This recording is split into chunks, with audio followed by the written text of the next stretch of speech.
İnşallah bugün qurbanın əhkamları haqqında müəyyən hədisləri götürəcəyik. Hansı ki, bunların bilinməsi olduqca mühümdür. Allah Resulü sallallahu aleyhi və səlləm buyurur ki, Ya eyyuhənnəs, İnne ala kulli əhli beytin fi kulli amin udhiyyə. Ey insanlar, hər il, hər ev üçün üzərlərinə qurban düşür. Yəni, hər evin üzərinə qurban kəsməsi vacib olur. Və digər hədisdə isə buyurur ki, Allah Resulü sallallahu aleyhi və səlləm, Mən kənə ləhu sə'atun və ləm yudahhi fələ yəqrabənnə musallənə. Kimin imkanı olub, ləhu sə'a, yəni imkanı olub, qurban kəsməzsə, bizim namazgahımıza yaxınlaşmasın. Yəni, kimin imkanı olub, qurban kəsməzsə, namazgahımıza yaxınlanın. Yəni, bu da sözsüz ki, qurban məsələsinin nə qədər mühüm olmasını bildirir. Yəni, imkanı olub, kəsməzsə, yaxınlaşmasın. Və həmçinin digər hədisdə buyurur, İnnə əvvələ mə nəbdəu bihi fi yevminə hədə ən nusalli, thumma nərci'u fənənxəru, mən fəaləhu fəqəd əsabə sünnətənə, və mən zəbəhə qablu fəinnəmə huvə ləhmun qəddəməhu li əhlihi leysə minən nusuki fi şey. Yəni, biz bu günümüzdə ilk başladığımız, yəni günümüzdə deyildiyi zaman qurban günündə ilk edəcəyimiz əməl namaz qılmağımızdır. Yəni bayram namazı, sonra qayıdaraq qurban kəsir. Kim belə edərsə artıq bizim sünnəmizə isabət etmişdir. Yəni müvafiq olmuşdur. Kim bundan öncə kəsərsə, yəni bayram namazından öncə kəsərsə, o ailəsinə təqdim etdiyi bir ətdir. Yəni bunun qurbana aidiyyatı yoxdur. Yəni bunun qurbanla əlaqəsi yoxdur. Yəni qurban sayılması üçün bayram namazından sonra kəsilməlidir. Digər hədisdə Peyğəmbər sallallahu aleyhi və səlləm buyurur ki, Mən zəbəhə qabləs salati fəlyəzbəh məkənəhə uxra. Kim bayram namazından əvvəl qurban kəsərsə, onun yerinə başqasını kəssin. Və mən kənə ləm yəzbəh həttə salleynə fəlyəzbəh alə ismillah. Və kim namaza qədər kəsməyibsə və namazdan sonra Allahın adını çəkərək kəssin.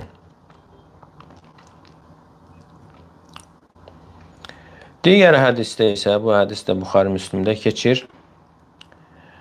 Ənəs radiyallahu anh deyir ki, Dahhən nəbiyyü sallallahu aleyhi və səlləmə bi kəbşəyni əmrəhəyni əqranəyni. Yəni Peyğəmbər sallallahu aleyhi və səlləm iki buynuzlu və rəngi qarışıq, yəni ağ-qara qoç kəsmişdir. Zəbəhəhumə biyədi, onların ikisi də öz əli ilə kəsmiş. Və səmmə və kəbbara, həm Bismillah demiş və həmçinin təkbir gətirmişdir. Bismillah, Allahu Ekber. Və vada'a ricləhu alə sıfahihimə, və ayağını da boynuna qoymuşdur. kəsdiyi zaman qoyunun, qoçun boynuna qoymuşdur ki, rahat kəsə bilsin.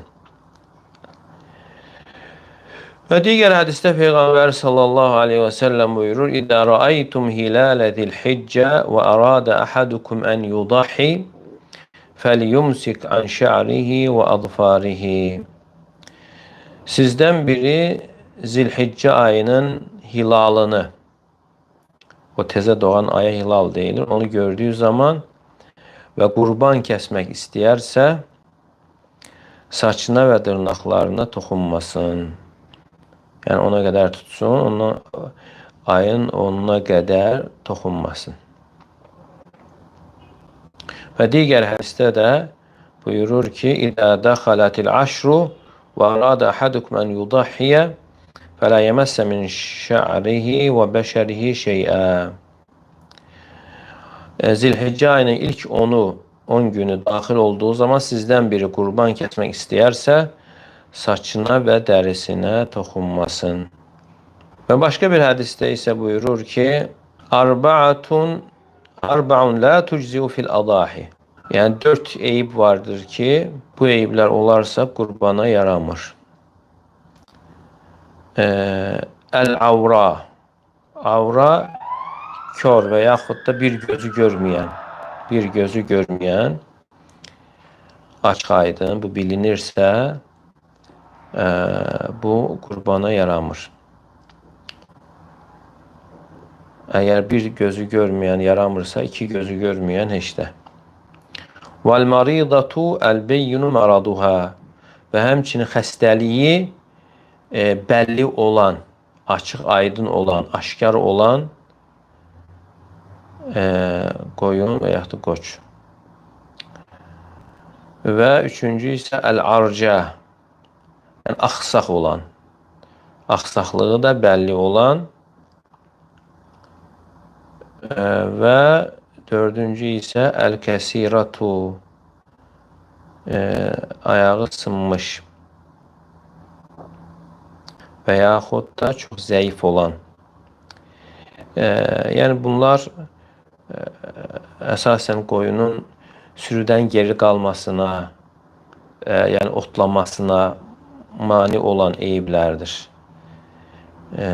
Ki, yəni yaxşı yeyə bilmir və əti də yaxşı olmur.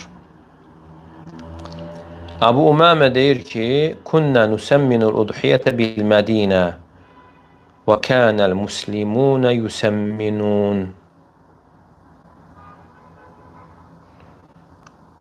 Biz Mədinədəykən qurbanı kökəldərdik. Qurban heyvanını kökəldərdik və müsəlmanlar da kökəldərdilər. Və digər hədisdə Cündub ibn Abdullah'dan gəlir. Qal şəhidtu Nəbiyyə sallallahu aleyhi və səlləmə yevmən nəhri fəqalə mən zəbəhə qablə ən yusalliyə fəlyu'id məkənəhə uxra və mən ləm yədbəh fəlyədbəh. Bayram günü Peyğəmbər sallallahu aleyhi və səlləmlə birgə oldum və belə buyurdu.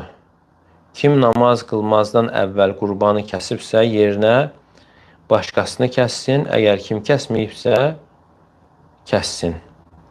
Və digər hədisdə gəlir, silsilə Sahihədə keçir. İzə dahha əhadukum fəlyəkul min udhiyyətihi. Sizdən biri qurban kəsdiyi zaman qurbanından yesin.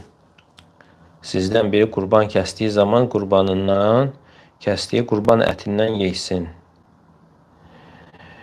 Digər hədisdə Səhih Buxaridə keçir. Qalə Rasulullah sallallahu aleyhi və səlləm, Peyğəmbər sallallahu aleyhi və səlləm belə buyurmuşdur.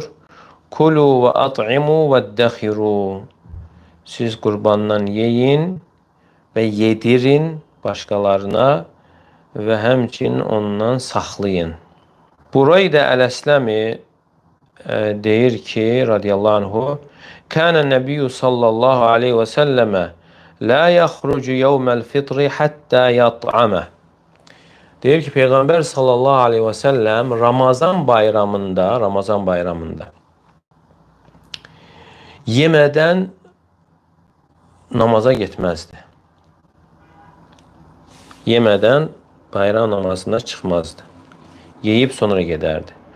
Və la yat'amu yevməl adha hatta yusalliya. Amma Qurban bayramında isə namaz qılana dək yeməzdi.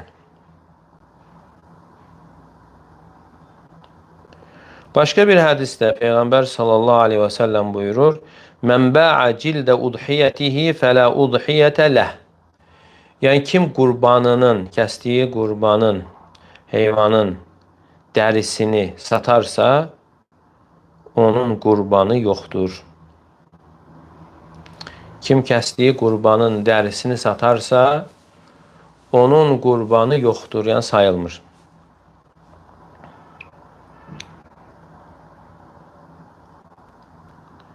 Cabir ibn Abdillah deyir ki, radiyallahu anhu, şəhidtu ma'a Rasulillahi sallallahu aleyhi və səlləmə əl-adha bil-musalla. Mən Peyğəmbər sallallahu aleyhi və səlləmlə birgə musallədə iştirak etdim. Fələmmə qada xutbətəhu nəzələ min minbəri. Xutbəni bitirdikdən sonra minbərindən düşür. Və utiyə bi kəbşin fədəbəhahu Rasulullah sallallahu aleyhi və səlləm biyədi. Və bir qoç gətirilir və Peyğəmbər sallallahu aleyhi və səlləm əli ilə onu kəsir və deyir ki, Bismillah və Allahu Ekber. Hədə anni və ammən ləm yudahhi min ümməti. Bu mənim adımdan və ümmətimdən qurban kəsməyənlərin adından deyərək kəsir. Qurban kəsərkən nə deyilir? Bismillah və Allahu Ekber. Allahümme inne hâdə minkə və lək. Allahümme təqəbbəl minni. Və qurban kəsərkən əsas deyiləsi Bismillah Allahu Ekberdir. Ondan sonra isə deyirsən ki, Allahümme inne hâdə minkə və lək. Allahümme, ey Allahım, bu səndən sənədir. Minkə səndən sənədir, sənin üçündür. Allahümme təqəbbəl minni, Allah məndən qəbul et. Bismillah və Allahu Ekber. Allahümme inne hâzâ minkə və lək. Allahümme təqəbbəl minni.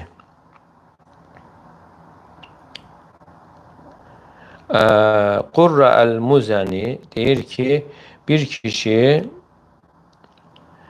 deyir ki, ya Resulallah, inni ləəzbəhu şətə fəərhəmuhə. Mən qoyunu kəsirəm, amma ona rəhm edirəm. Ona qarşı rəhimli oluram. Qalə və şətu in rahimtəhə rahiməkallahu marrateyn. Əgər sən qoyuna rəhm edirsənsə, Allah sənə 2 dəfə rəhm edər. Digər hədisdə Allah Resulü sallallahu aleyhi və səlləm belə buyurur: İnna Allah azze və cəllə kətəbəl ihsənə alə kulli şeyin. Yəni Allah Teala ihsanı hər şeyə yazmışdır. Yəni hər şeyə qarşı yaxşı davranmağı buyurmuşdur. Fəizə qatəltum fəəhsinul qitlə.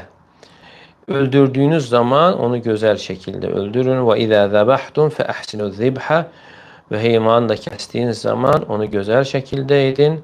Və yuhiddə əhadukum İzə zəbəhə şəfrətəhu və yurih zəbihətə. Və sizdən biri kəsdiyi zaman bıçağını itiləsin və heyvanı, qurbanı rahat etsin, əziyyət verməsin.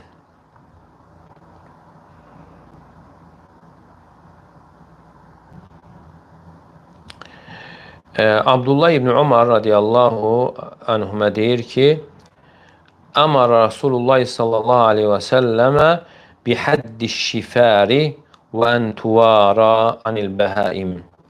Peyğəmbər sallallahu aleyhi və səlləm bıçağı itiləməyi və bıçağı itiləyərkən heyvanlardan gizlətməyi əmr etmişdir. Həm itiləmək lazımdır heyvanı rahat kəsmək üçün və həmçinin onların gözü qarşısında itiləməməyi buyurmuşdur. Hətta Peyğəmbər sallallahu aleyhi və səlləm belə edənə demişdir ki, sən onu 2 dəfə mi öldürmək istəyirsən? Yəni heyvanın gözünün qarşısında bıçağı itiləmək onu öldürmək kimidir. Deyir, sən onu 2 dəfə mi öldürmək istəyirsən?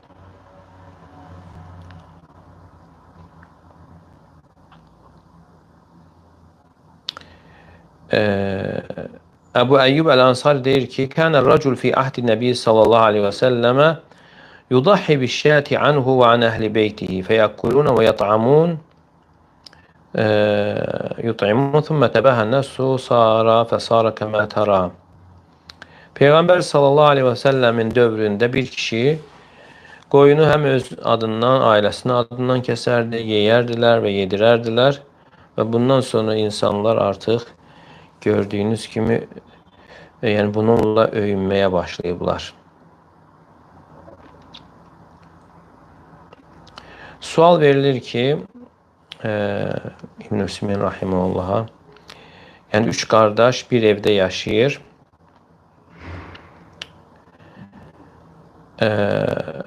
və onların öz hər birinin də qazancı var və hər biri də evlidir və onlar üçün bir qurban keçərlidirmi, yoxsa yəni hər qardaş evdə olan müstəqil şəkildə qurban kəsməlidir.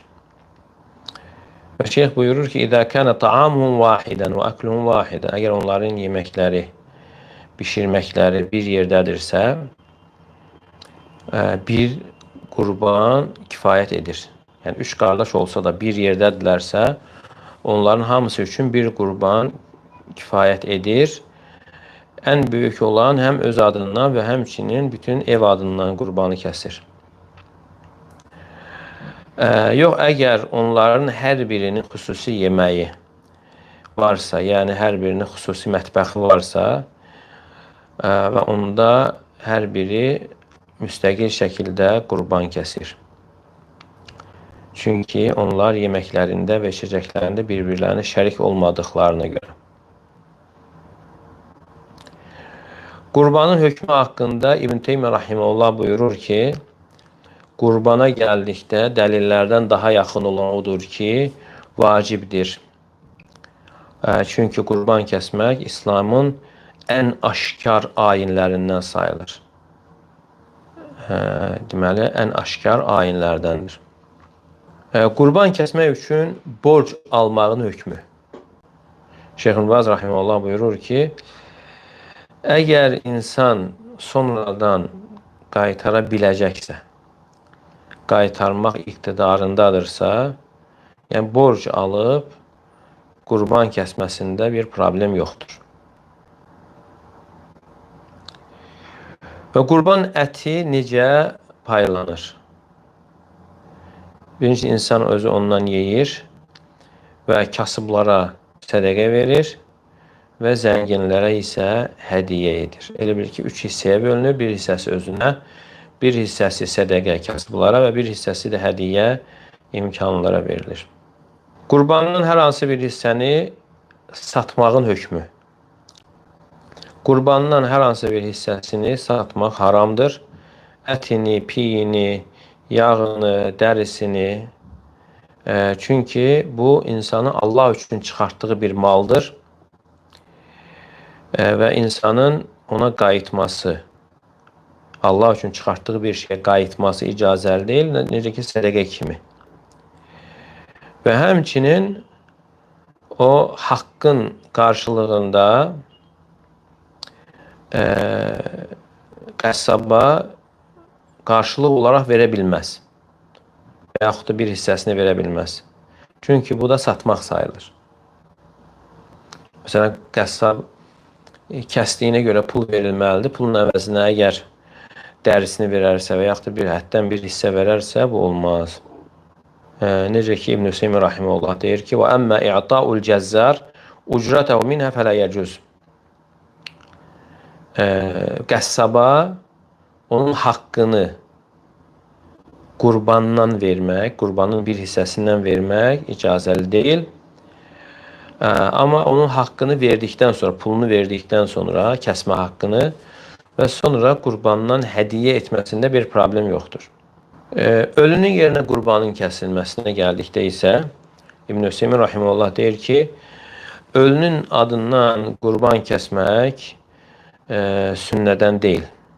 Çünki bu Peyğəmbər sallallahu aleyhi və səlləmdən varid olmayıb və həmçinin sahabələrdən varid olmayıb.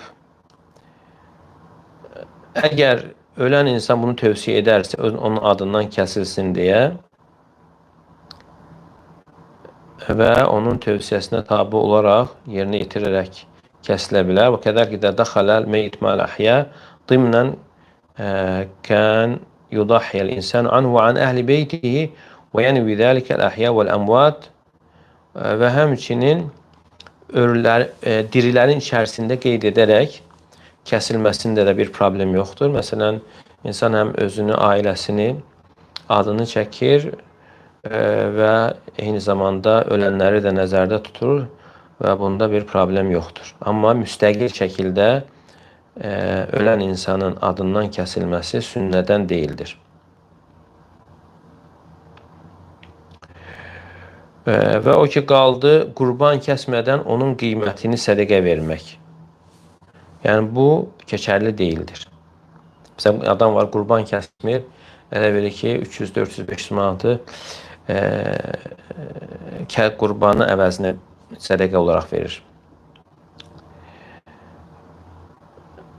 Nə aqiqə qurbanının yerinə, nə də ki, qurban bayramı günü kəsilən qurbanın yerini vermir. Çünki onun kəsilməsi və onun ətindən yemək və ondan sədəqə vermək ibadətdir. Lə yəqum məqamə ət-təsadduq bil-qimə. Onun yerini pulla sədəqə vermək tutmur. Qurban kəsməyin vaxtı nə vaxt bitir? Nə vaxta qədər qurban kəsmək olar? Yəntəhi bi ğiyəbi şəmsi lil-yevmi rabi' فَلَوْ ذَبَحْتَهَا قَبْلَ غُرُوبِ الشَّمْسِ بِدَقِيقَةٍ فَهِيَ أُضْحِيَةٌ. 4-cü gün, yəni bayram günü 4 gündür. Zilhiccə ayının 10-u, 11-i, 12-si, 13-ü. 13-ü, yəni 13-cü gün belə bu götürəndə 4-cü gün. Bayram günlərinin 4-cü günü məğribə qədər kəsmə icazəlidir. Məğribdən əvvəl kəsilərsə keçərlidir. Məğribdən sonra dərisini soysa da bu problem deyil. Qurbanla aqiqanı bir yerdə cəm etmək olarmı? İbn Hüseymin rahimehullah deyir ki, aqiqa qurbanın yerini vermir.